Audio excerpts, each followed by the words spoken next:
Another year, but the same old rivalry. For the second season running, Saracens and Richmond were still fighting it out for the title on the final day.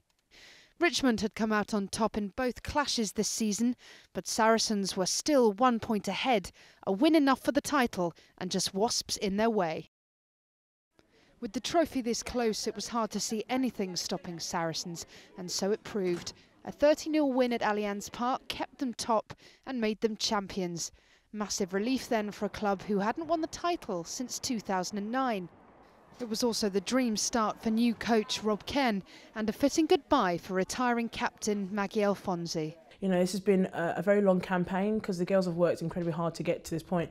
But you know, last year we potentially could have won the league, but we lost out by a point to Richmond. And to win it in this fashion at home at Allianz Park with a good crowd, yeah, really special. It was great. You know, to win the Premiership is fantastic. It's been a tough year, and just to see the girls' faces makes it worthwhile.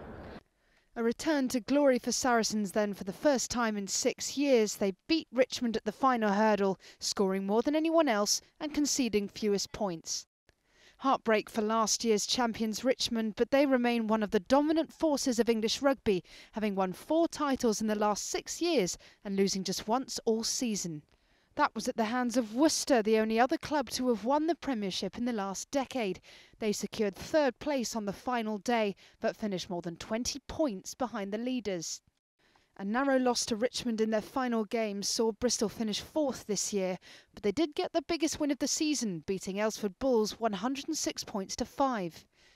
Just 2 points behind them, Lichfield. They finish a place higher than they did last season and were also the only side to hold 2nd place Richmond to a draw all year.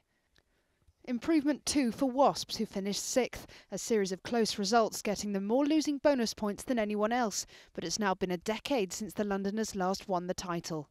It was a tough finish for Sharks, who avoided relegation but ended 7th, but they did beat every team except the 2 leaders at least once this season.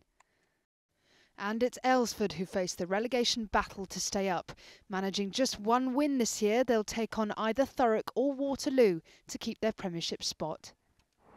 The focus now shifts to the Cup and to the Six Nations, but for now at least, bragging rights remain at Allianz Park.